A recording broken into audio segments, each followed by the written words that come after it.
Hi friends, welcome to happy life. இந்த வீடியோவில் என்ன பார்க்க போகிறோம் அப்படின்னு பார்த்தீங்கன்னா, நகை சீட்டு சேர்றதுக்கு முன்னாடி என்னென்ன விஷயங்கள்லாம் நம்ம கவனிக்கணும். அண்ட் ஒரு எக்ஸாம்பிளுக்கு 5000க்கு சீட்டு போட்டால் நமக்கு கிராம்ஸ் வந்து எப்படி ஆட் ஆகுது, சீட்டு போடும் பொழுது நம்ம ஏன் வந்து கோல்டு ரேட்டை செக் பண்ணிவிட்டு அதுக்கப்புறம் சீட்டு பே பண்ணணும் அப்படின்றத நான் இந்த வீடியோவில் சொல்கிறேன். அண்ட் வந்து ஏன் கிராம்ஸில் கன்வெர்ட் ஆகிற மாதிரி ஸ்கீம் தான் நம்ம சூஸ் பண்ணணும், அமௌண்ட் சூஸ் பண்ணக்கூடாது அப்படின்றதுக்கான ரீசனும் நான் இந்த வீடியோவில் சொல்கிறேன். இது நிறைய பேருக்கு தெரிஞ்சிருக்கிறதுக்கான வாய்ப்புகள் இருக்குது. தெரிஞ்சவங்க ஸ்கிப் பண்ணிக்கோங்க. ஒரு 2 சப்ஸ்கிரைபர் வந்து கேட்டிருந்தாங்க, அவங்களுக்காக தான் நான் இந்த வீடியோ வந்து அப்லோட் பண்ணுறேன். ஃபஸ்ட்டு வந்து சீட்டு ஜாயின் பண்ணுறதுக்கு முன்னாடி அந்த கடையில் நம்ம கட்டுற பணத்துக்கு தங்கமாக வந்து வரவு வைக்கிறாங்களா, அமௌண்ட்டாக வரவு வச்சுட்டே வராங்களான்னு பார்க்கணும்.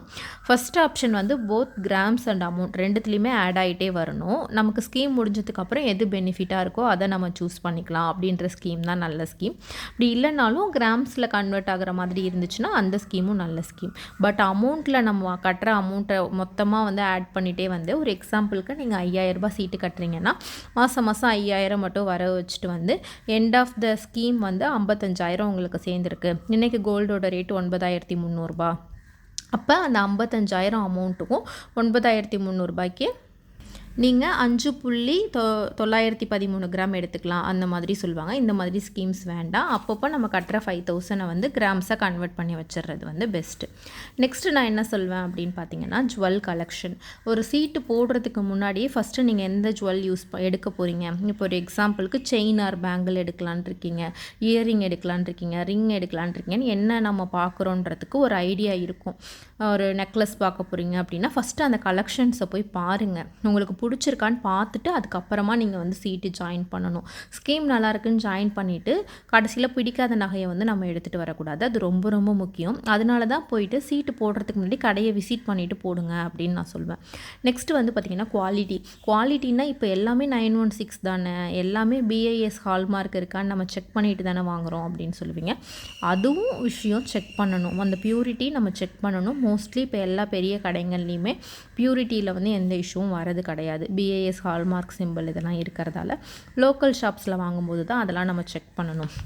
குவாலிட்டின்னு நான் மென்ஷன் பண்ணுறது எதை அப்படின்னு பார்த்தீங்கன்னா, அந்த நகையோட ஒர்க்மேன்ஷிப். அதாவது ஒரு சேம் டிசைனே ஒரு ஆன்டிக் நெக்லஸே இருக்குன்னா ஒரு கடையில் வந்து அதை அழகாக பண்ணியிருப்பாங்க, ஃபினிஷிங்லாம் சூப்பராக இருக்கும். சில கடையில் ஃபினிஷிங் அந்த அளவுக்கு இருக்காது. நான் ஷாப் பேர் வந்து சொல்ல விரும்பலை. சேம் மாடலே ஒரு லக்ஷ்மி நெக்லஸ் எடுக்கிறீங்க அப்படின்னா 2 கடைக்கும் நல்ல டிஃப்ரென்ஸ் வந்து தெரியும். எங்கே வந்து உங்களுக்கு நல்லா இருக்குது அப்படின்றத பார்த்துட்டு நீங்கள் அது மாதிரி சூஸ் பண்ணி போடணும் அப்படின்னு நான் சொல்கிறேன். அதுக்கப்புறம் பார்த்தீங்கன்னா, இப்போ ஒரு இயரிங்கே இருக்குது அப்படின்னா சம்டைம்ஸ் வந்து ஒரு ஹூக் கழண்டுரும், செயின் வந்து பார்த்திங்கன்னா சீக்கிரம் அருந்துரும். அந்த மாதிரிலாம் இருக்கக்கூடாது. போடும்போது நமக்கு நல்லா வந்து உழைக்கணும், தரமாக இருக்கணும், ஈஸியாக சீக்கிரமாக டேமேஜ் ஆகாத மாதிரி இருக்கணும் அந்த ஜுவல். அதையும் வந்து நம்ம பார்த்து வாங்கணும். இதில் வந்து நான் குவாலிட்டின்றதை இதை தான் மென்ஷன் பண்ணுறேன். ஃபஸ்ட்டு வந்து நான் கலெக்ஷன் சொல்லிட்டேன் இல்லைங்களா, அதுதான் இதுவும். நெக்ஸ்ட்டு வந்து வேஸ்டேஜில் வந்து மினிமம் 18% நமக்கு ஆஃபர் கொடுக்கணும். சில ஷாப்பில் 9 தான் கொடுக்குறாங்க, 10 தான் கொடுக்குறாங்கன்னா அதை விட இந்த 18%ன்றது நார்மலாக எல்லா இடத்துலையும் கொடுக்குறாங்க. சில கடையில் வந்து எந்த நகையை வேணாலும் வேஸ்டேஜ் இல்லாமல் எடுத்துக்கலான்னு சொல்கிறாங்க. அப்படி இருந்தால் ரொம்பவே சூப்பர். அப்படி இல்லைனாலும் மினிமம் 18% வரைக்குமாவது கொடுக்கணும். நெக்ஸ்ட் வந்து பார்த்திங்கன்னா, ஃபெஸ்டிவலில் டைமில் நம்ம பர்ச்சேஸ் பண்ணும்போது ஆஃபர்ஸ் இருக்குமா அப்படின்றத பார்த்து செக் பண்ணிக்கணும். நம்ம இப்போ தீபாவளி டைமில் சில்வர் ஃப்ரீ இதெல்லாம் வந்து சீட்டுக்கு போடுறவங்களுக்கும் அப்ளிகபிளா அப்படின்றத மாதிரி நீங்கள் யோசிச்சுக்கணும். வேஸ்டேஜில் வந்து டிஸ்கவுண்ட் கொடுக்குறாங்களா, இல்லை வந்து கிராம் ரேட்டில் வந்து கம்மி பண்ணுறாங்களா, இல்லை அந்த ஆடி மந்தில் முடியும் போது கிஃப்ட்ஸ் கிடைக்குதா, இதெல்லாம் பார்த்து வாங்கணும். பார்த்து அதுக்கு தகுந்த மாதிரி சீட்டும் நீங்கள் பிளான் பண்ணணும். சீட்டு வந்து எப்படி பிளான் பண்ணணும், எந்த ஃபெஸ்டிவல் ஆஃபர் அவைல் பண்ணிக்கணும்னா எந்த மந்தில் ஸ்டார்ட் பண்ணணும் அப்படின்ற வீடியோவும் நான் செப்பரேட்டாகவே போட்டிருக்கேன். அதோட லிங்க் வேணால் டிஸ்கிரிப்ஷனில் கொடுக்குறேன், செக் பண்ணி பாருங்கள். நெக்ஸ்ட் வந்து கிஃப்ட்டுக்காகலாம் நகை சீட்டு வந்து கண்டிப்பாக போடாதீங்க அப்படின்னு தான் நான் சொல்வேன். நாங்கள் அட்ராக்டிவான கிஃப்ட் கொடுத்துட்டு நமக்கு வந்து ஸ்கீம்ஸில் வந்து பெனிஃபிட்டை வந்து கம்மி பண்ணுற மாதிரி இருந்துச்சுன்னா அந்த மாதிரி ஸ்கீம்ஸ்லாம் போட வேண்டாம். கிஃப்டாக நீங்கள் பொருட்களாக வாங்குறத விட சில்வராக வாங்கி வச்சுக்கிறது அப்படி தான் வந்து பெஸ்ட்டு அப்படின்ட்டு நான் சொல்வேன். ஸோ வந்து கிஃப்ட்டுக்காக சீட்டு போடாதீங்க. கிஃப்ட்ஸ் கொடுத்தாங்கனாலும் சில்வராக கொடுத்தாங்கன்னா அந்த மாதிரி வாங்கிக்க ட்ரை பண்ணுங்கள். உங்களுக்கு உண்மையானுமே அங்கே இருக்கிற பொருள் வந்து தேவை வீட்டுக்கு அப்படின்னா மட்டும் நீங்கள் கிஃப்ட்ஸ் வந்து சூஸ் பண்ணிக்கலாம்.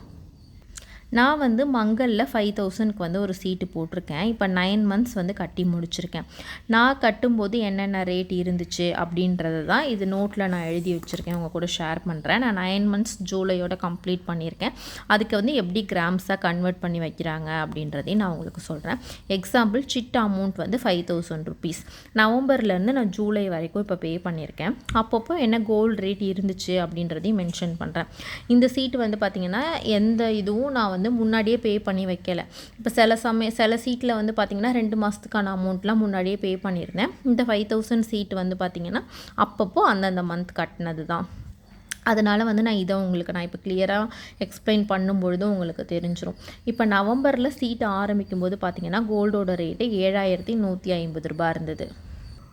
5000 ரூபாய் நம்ம பே பண்ணுறோம். நம்ம பே பண்ணுற அமௌண்ட் டிவைடட் பை போட்டு அன்னைக்கு கிராமோட ரேட் என்னவோ அதை போட்டிங்கன்னா அவ்வளோ கிராம் வந்து நமக்கு ஆட் ஆகிருக்கும்.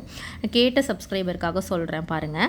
ஃபஸ்ட்டு நம்ம எவ்வளோ அமௌண்ட் பே பண்ணுறோம், 5000 பே பண்ணுறோன்னா 5000 divided by market gold rate என்னவோ அதை நீங்கள் போட்டிங்கன்னா உங்களுக்கு வந்து வந்துடும். இதில் 06993 அதெல்லாம் எடுக்க மாட்டாங்க. லாஸ்ட்டு 3 டிஜிட் மட்டும்தான் கன்சிடர் பண்ணுவாங்க. இதுவே வந்து 7140 ரூபாய் கோல்டு ரேட் இருக்கும்போது 700 வந்து ஆட் ஆகிருக்கு. இங்கே 700 மில்லிகிராம் ஆட் ஆகிருக்கு. இப்போ வந்து 8225 ரூபாய் இருக்கும்போது அப்படின்னா இப்போ வந்து 5000 தான் நம்ம அப்பயும் சீட் அமௌண்ட் வந்து பே பண்ணுறோம். டிவைடட் பை 8225 அது போடும்போது பார்த்திங்கன்னா 0.607 தான்.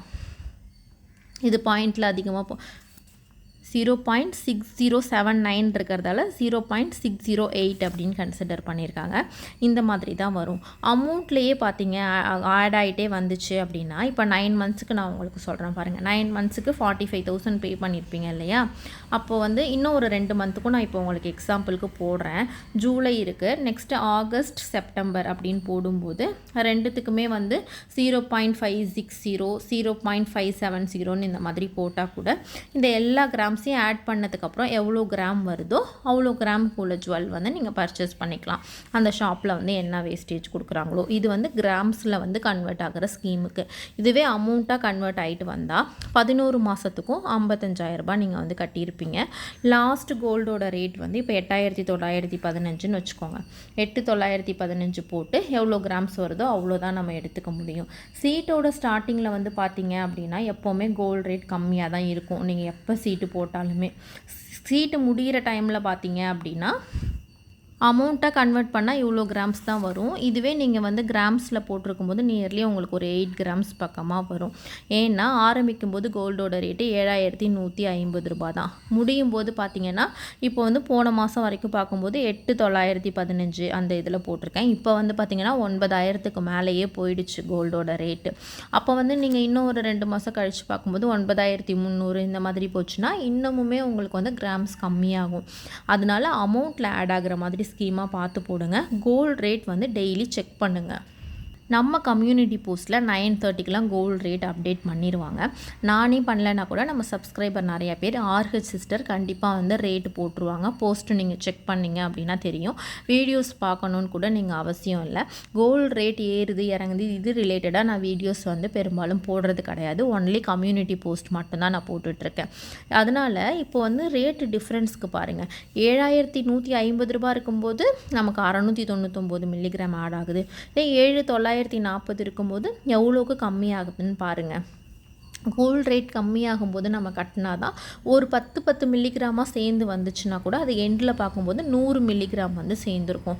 அதனால தான் கோல்டு ரேட் செக் பண்ணிவிட்டு சீட்டு பே பண்ணுங்கள் அப்படின்னு சொல்கிறது. ஸ்மால் டிஃப்ரென்சஸாக இருந்தாலும் கூட ஒரு 10 பேமெண்ட்டுக்கு சேர்த்து பார்க்கும்போது அது வந்து கண்டிப்பாக ஒரு பிக் டிஃப்ரென்ஸ் வந்து இருக்கும்.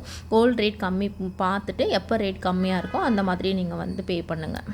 இன்னமும் சீட்டு ரிலேட்டடாக ஏதாச்சும் டவுட் இருந்துச்சுன்னா கமெண்ட்ஸில் கேளுங்க. 1 by 1 நான் எல்லாரோட கமெண்ட்க்கும் ரிப்ளை பண்ணுறேன். எனக்கு தெரிஞ்ச இன்ஃபர்மேஷனை வந்து ஓரளவுக்கு நான் இந்த வீடியோவில் ஷேர் பண்ணியிருக்கேன் அப்படின்னு நினைக்கிறேன். உங்களுக்கு இந்த வீடியோவோட கண்டென்ட் வந்து யூஸ்ஃபுல்லாக இருந்துச்சுன்னு தோணிங்கன்னா லைக் பண்ணிக்கோங்க. இப்போ ஹைப் அப்படின்னு சொல்லிட்டு ஒரு ஆப்ஷன் வந்திருக்கு. அந்த ஹைப் ஆப்ஷன் கூட நீங்கள் கொடுக்கணுன்னா கொடுக்கலாம். கீழே கமெண்ட் இருக்குது இல்லைங்களா? இந்த கமெண்ட்டை போயிட்டு இப்படி தள்ளினீங்க அப்படின்னா ஹைப் வரும். ஹைப் பட்டனை நீங்கள் ப்ரெஸ் பண்ணிங்க அப்படின்னா ஹைப் வந்து உங்களுக்கு கொடுக்க முடியும் நீங்கள் எனக்கு.